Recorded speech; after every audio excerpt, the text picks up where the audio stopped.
Welcome to video 3 of chapter 13. And we'll begin by looking at socialization in childhood and adolescence. So, as defined here, socialization is the process by which parents and others teach children how to interact and behave in appropriate ways according to the rules and norms of their society. So, you teach your kids manners and to stand in line and, not to hurt others and things like that. The main goal of socialization is the internalization of these social norms. So this is the process where what you've learned about the norms and rules of society, they become internalized, meaning that you now act according to them, um, because you understand them and feel that's right. You're no longer doing it just to avoid punishment, or as a young child, you may not do something because you're being watched, or because you if you get caught, you're going to be spanked or punished in some other way. And so once internalization occurs, then you start to live by these norms and rules. And that's of course the goal. We want this internalization. We don't want to constantly have to look over somebody's shoulder to make sure they're doing the right thing. We want them to adopt it as part of who they are. There's been a number of experts over the years, that provided recommendations about how parents should treat their children. And we can go back to Sigmund Freud, and he had a number of recommendations of how to treat and raise your children. Dr. Benjamin Spock wrote an influential book. Mary Ainsworth is the expert on attachment. She had a lot of recommendations for parents. Diana Baumrind, we'll talk more about her later in this video, and she talks about different styles of parenting. Anyways, the point is, all of these are examples of what we call the parent effects model. So, how you parent your children will determine their characteristics and traits and behaviors, which is common sense, which is why this was the model that we followed for, most of the 1900s. And but then a new model came on the scene, and there was certainly interesting studies and data to back up what's called the child effects model, which says that, kind of reverses the direction a little bit. It assumes that the characteristics of the child determine the parenting style that the parents use. So rather than the parents choose a style and this changes the child, it says, depending on the child's characteristics, such as their temperament and personality and things like that, this will determine how parents parent them. So it's the child affecting the parents in this model. So, we know, for instance, parents will often parent male children versus female children differently. So the sex of the child, determines some of the ways that we parent them. The age of the child is going to affect how we parent them. We're going to parent the 9-year-old differently than the 3-year-old. The temperament of the child is going to determine how we parent them. We certainly parent children with easygoing temperaments differently than those that are very difficult children. Okay, so this became an influential model, and finally, like when we have two models, somebody finds kind of an answer in between them, and this is the transactional model, the newest of the three, and it assumes that influence moves back and forth, from the parent to the child, also from the child to the parent. And so, this is the one that's used. This model is the one that's used most often today. It makes most sense to researchers and experts. And it's just kind of a back and forth. The parents do something that changes the child, and that changes how the parents are parenting, and that changes the child some more. I'll give you just a couple quick examples. Um, let's say, for example, due to a stress, due to certain stressful life conditions, a parent, suddenly becomes more harsher in their discipline. Maybe they're stressed out because of work. Maybe there's money problems. Anyways, something causes them to become harsher. Well, this often, if this is kind of a sudden change, it will often cause children to act out more. The harsher discipline actually causes more acting out among the children. And what this can cause then is, even harsher discipline by the parent. And this is one type of what we call transactional effect that has been shown in many studies, that is a cycle of that can lead to very harsh or even abuseful punishments, because they're feeding off of each other. The increase in punishment causes a child to misbehave more, causes a parent to increase punishment. Okay, let me give you a more positive example. Let's say a child behaves responsibly and competently. So this causes the parents to adjust their discipline, and they start to relinquish some control. Particularly as the child moves into adolescence, it's like, oh, they're so responsible. We don't have to tell them what to do all the time and look over their shoulder all the time. And so the parents start to just monitor and track the adolescents' activities rather than controlling them. And this in turn, this newfound freedom and less controls the parents are doing, causes the adolescent to continue developing autonomy, and they move towards greater maturity because the parents are trusting them to make some of their own decisions, and so they become more independent or autonomous, and so it's kind of a back and forth, and this certainly happens all the time, which is why we've really adopted this transactional model. Okay, let's look at some types of discipline, and we'll start with positive discipline strategies. I certainly try to use all of these as much as I can. Inductive discipline, I believe in very much. It's setting clear limits for children and explaining the consequences for negative behavior, either for the child or for others, as a result of the child's behavior. So with inductive discipline, it's really, in a sense, you could say you're guilt tripping the child, but like it is, well, so let's say it's a preschooler, and the preschooler goes over and little Billy takes a toy from Sally, and then Sally starts crying because Billy took her toy. During the preschool ages, we will often assume that Billy knew exactly what he was doing, and he understands that his taking the toy is what caused Sally to cry, but it's often not actually true. What you do with inductive discipline is that you make sure the child understands that it was their actions. You know why Sally's crying? Oh, no, I don't know. She's sad now. Well, it's because you took that toy away. This made her sad. And so it's connecting their behaviors to how it affects others.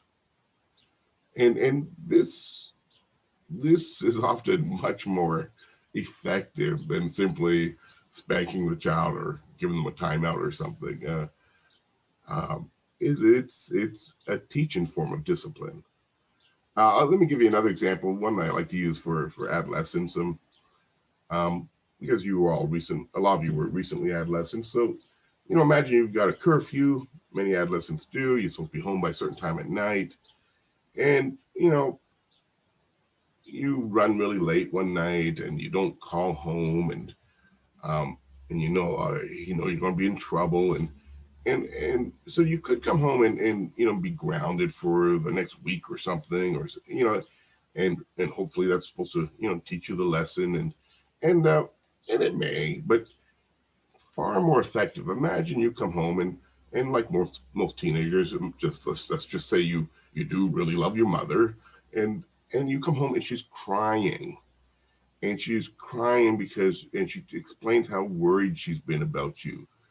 and that she was starting to call around because she was imagining all sorts of horrible things.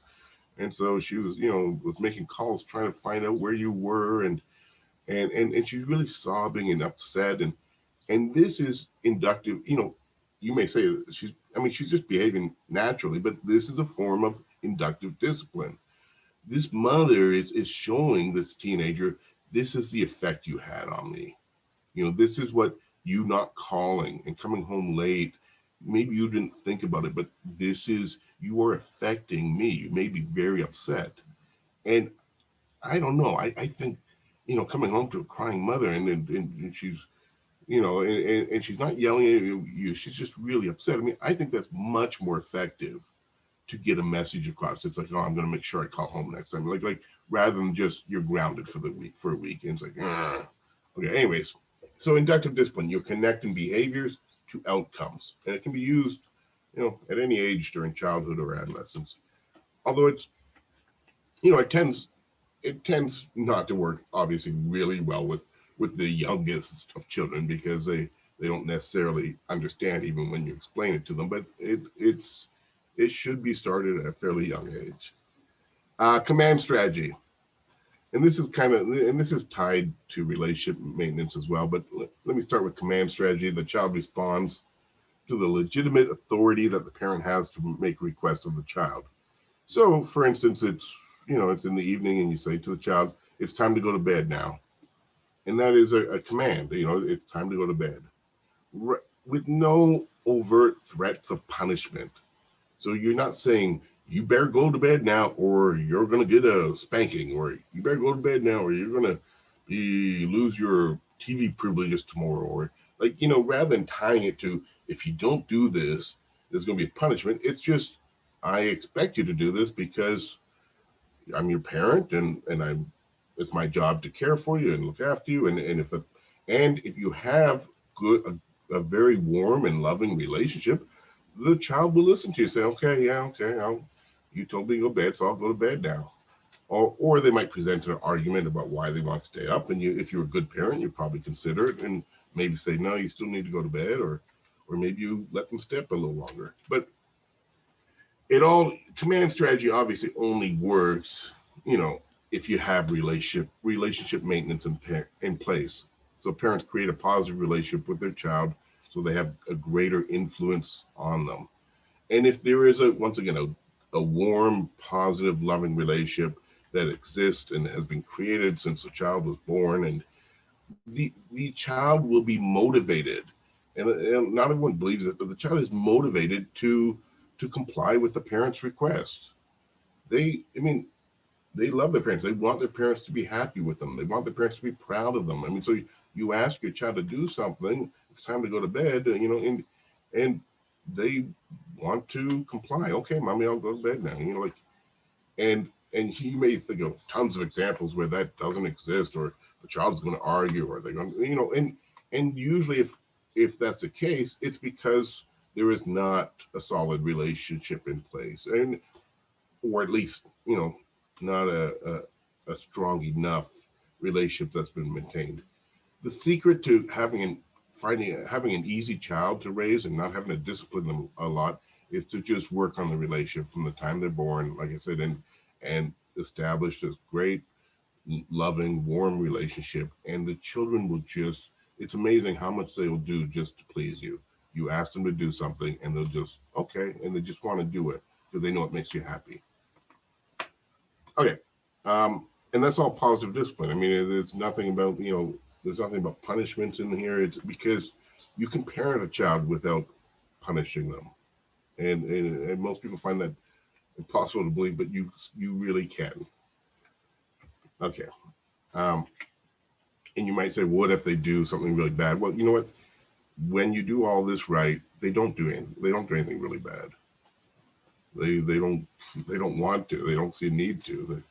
Hey, let's go to the more typically used parenting strategies within the U.S. A couple of what we call negative discipline techniques are power assertion and psychological control.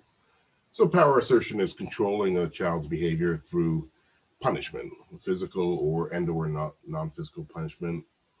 So they have to go to bed on time, otherwise there's a consequence. They have to do their homework, or there's a consequence. They have to eat their vegetables, or there's a consequence.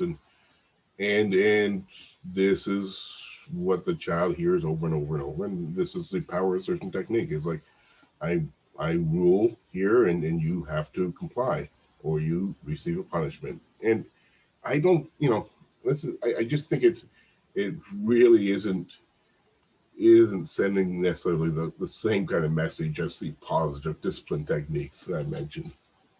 Um, and as you assert power over the child, I mean, they pick up on this and they learn this as a technique for their own lives. And so don't be surprised when they assert power over somebody else.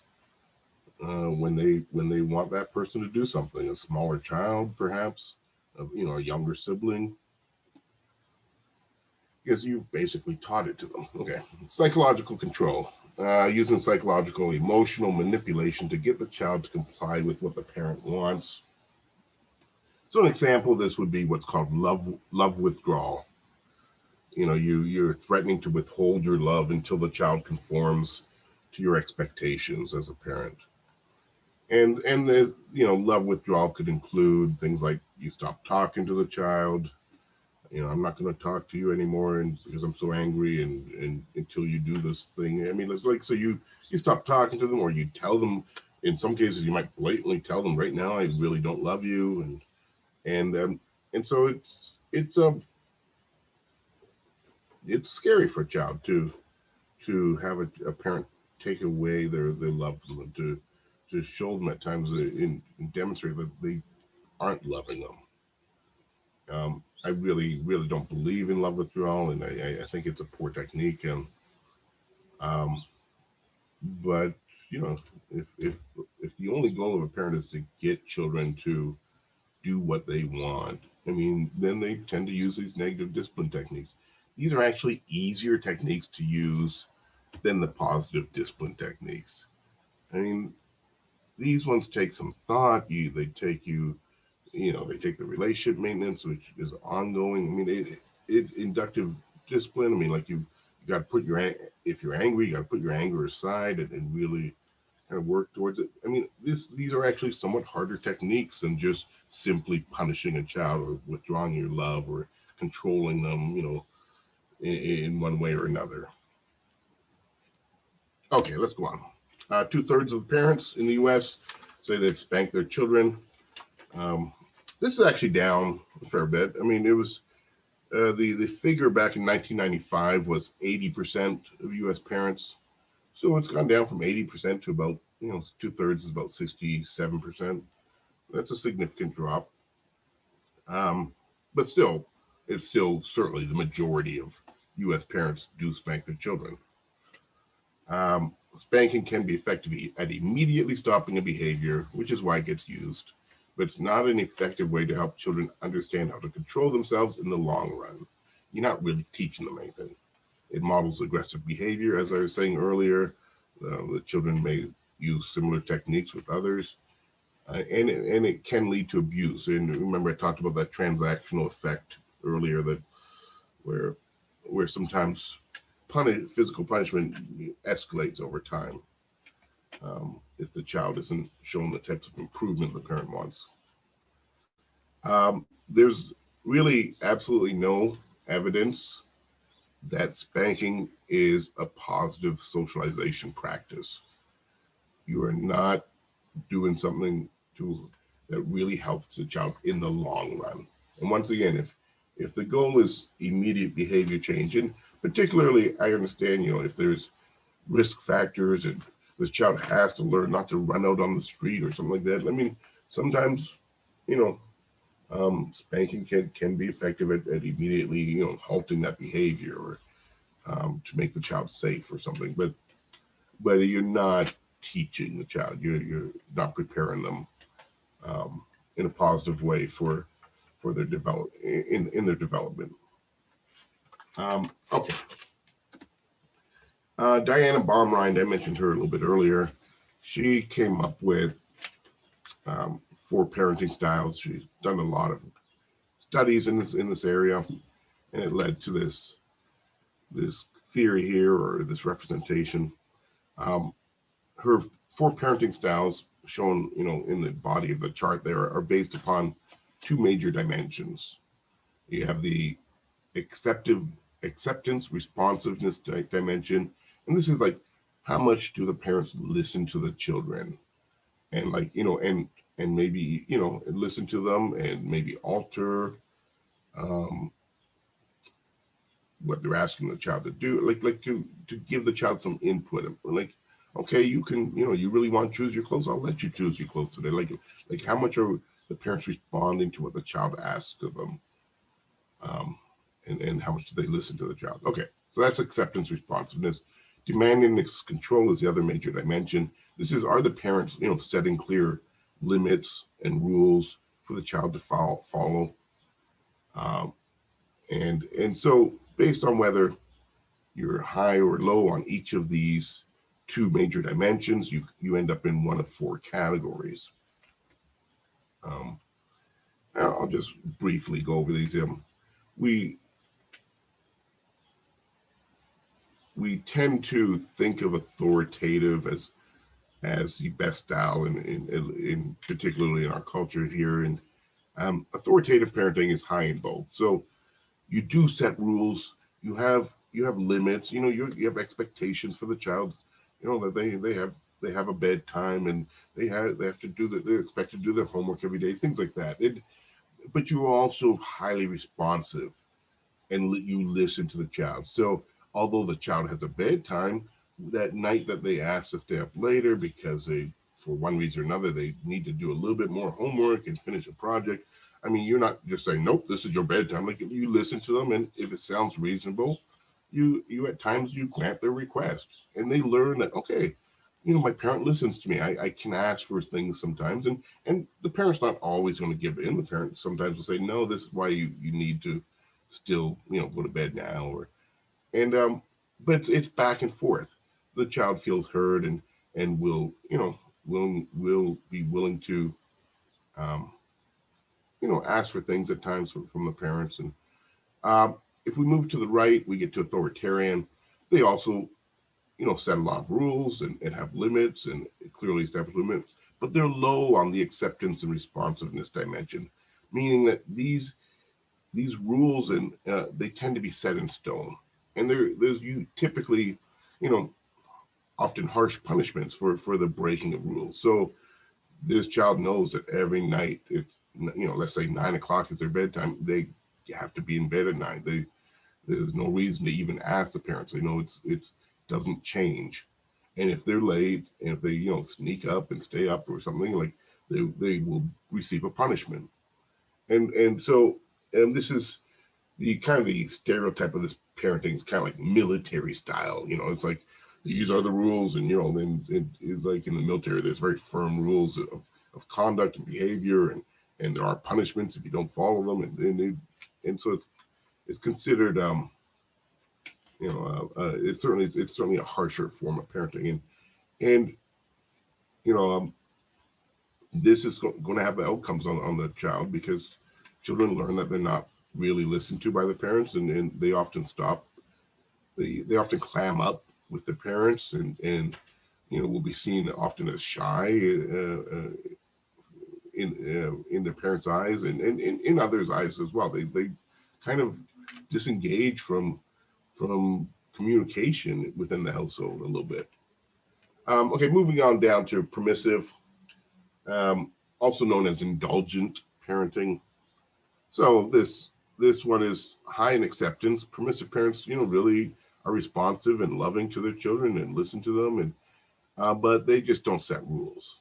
So they're low on that dimension. And so this would be like, I don't know, I this, maybe this isn't a good stereotype. I think of a hippie parent, kind of like, you do what you want, little Jimmy. Like, you grow up, like, and you have no specific rules for you're free like the wind, and just be who you are, and so the parents, like it loves the child a lot, but they just don't believe in setting rules for the child to follow, um, which can end up with you can end up with somewhat bratty children, I'll say. But anyways, disengaged is the final one.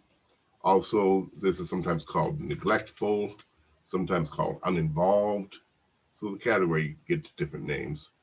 Um, Children with disengaged parents have the worst outcomes.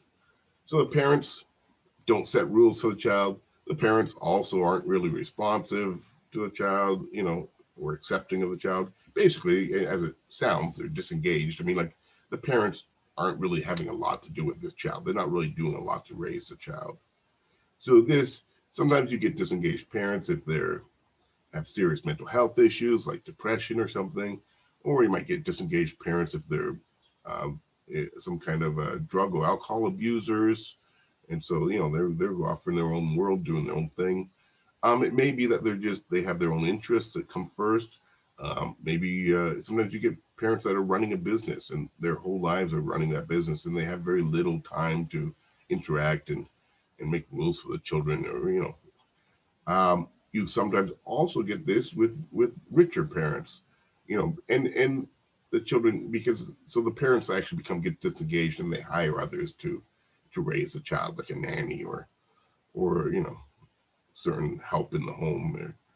And so you may still, with disengaged parents, you may still find um, a caretaker, a loving caretaker, if you have a good nanny or something that raises you, but the parents themselves are disengaged.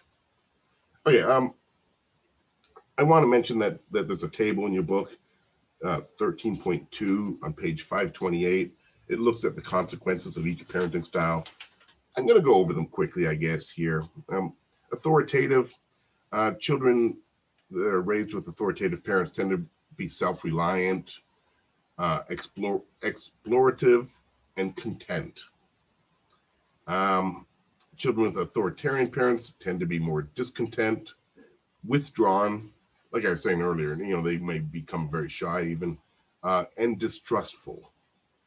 Permissive children, they are typically the least self-reliant, even though like they've been able to make their own decisions and choices and stuff.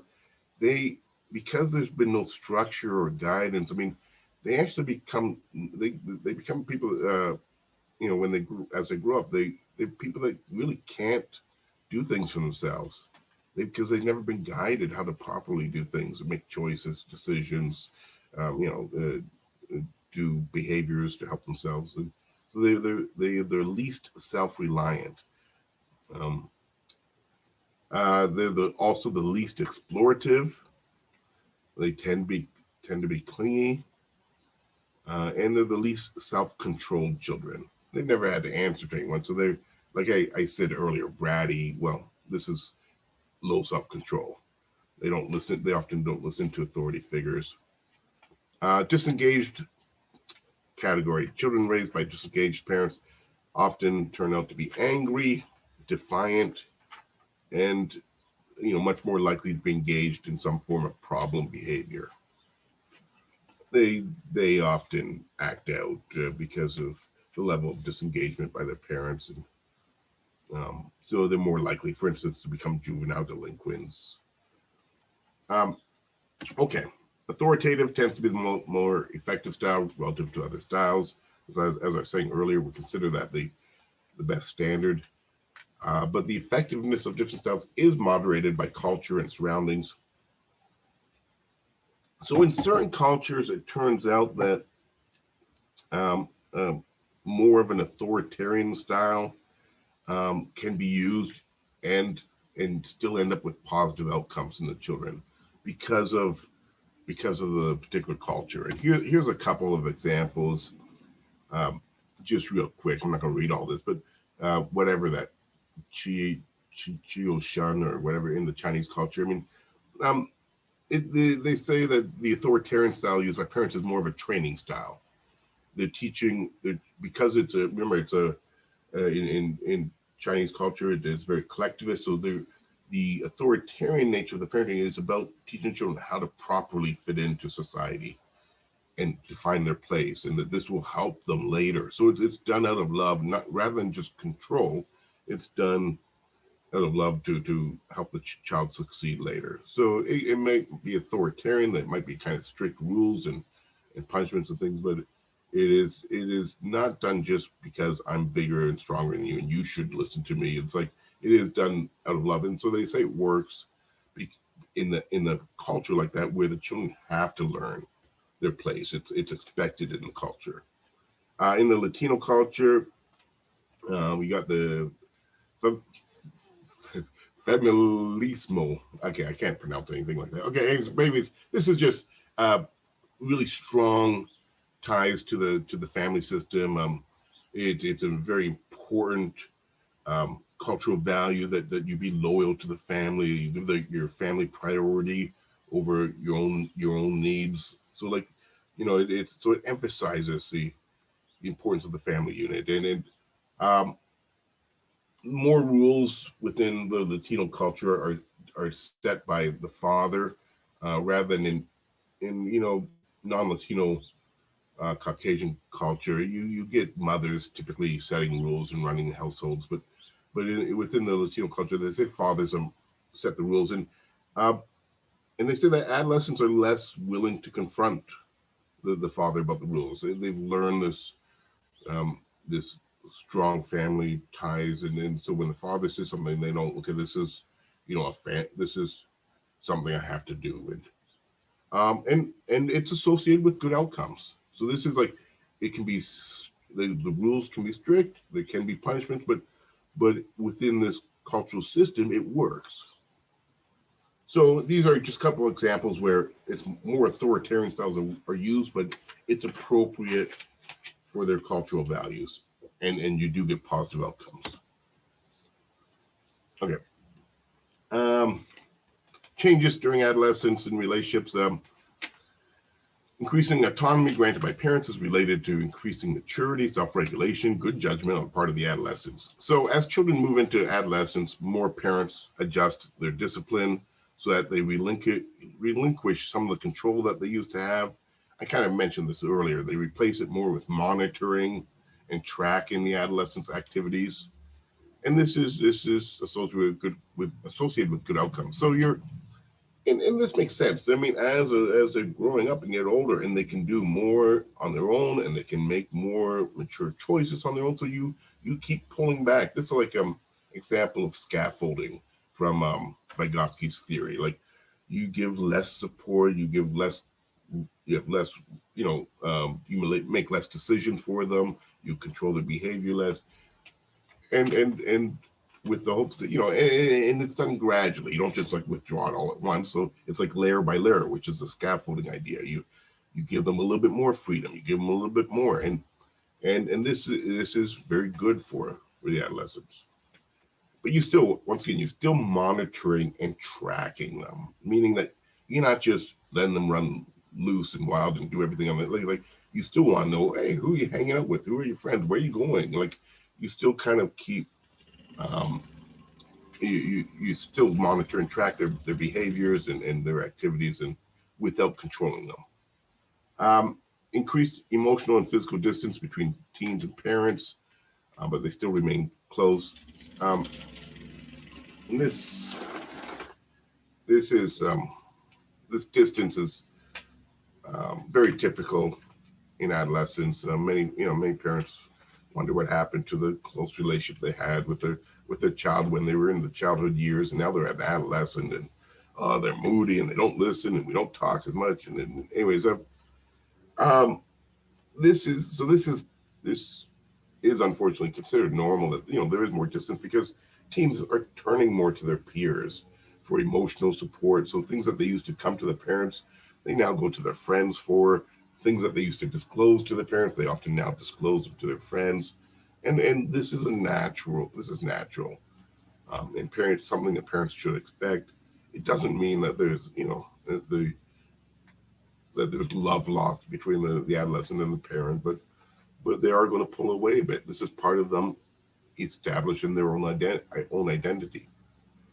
One thing that is shown to be beneficial, is just it's a family eating together. And there's actually been multiple studies done on this, um, and that this keeps a closer relationship. It's a regular activity that maybe every night for dinner or something the family's expected to gather together. So it gives time for discussion, especially teenagers get very busy, parents are busy, and you have this one moment, like kind of you try to make it every night, or maybe you do it on certain days, and you eat together as family, and the studies show that this is very, very beneficial for maintaining a closer relationship. They say that about half of American families with children eat dinner together between 3 to 5 times per week. So about half of American families with children eat dinner together somewhere in the neighborhood of 3 to 5 times per week. So about half the nights during the week. Okay. Um, let's go on. Only 20% of families with adolescents experience high levels of conflict. I'm just reading through this real quick. Highest levels of conflict are in early adolescence. This is when we expect it. There's so many changes that are going on in the adolescent's life as they reach puberty and switch school systems, and this is what leads to a lot of conflict. Um, the conflict tends to decline as the child ages throughout adolescence. Most of the conflict that does occur is around everyday activities and small things like, as it says here, messy rooms and curfews and homework. They're not about things like drug use or sexual behavior. I mean, we don't, we're, as American parents, most of us are not good at keeping those kind of lines of communication open with our teenagers once they become teenagers. And anyways, so usually everyday things. Cross-cultural differences exist in the amount and type of conflict during this time. Okay, I'm not going to really expand upon that. You can read about that in the book. And this, I usually just skip this completely. You're responsible for it. This is something. It's just the last little section of the chapter. So read about this on your own. I always just let students read this on their own. So I could ask you about any of these things. So just read that small last section on your own. Make sure you understand it. And that will conclude chapter 13.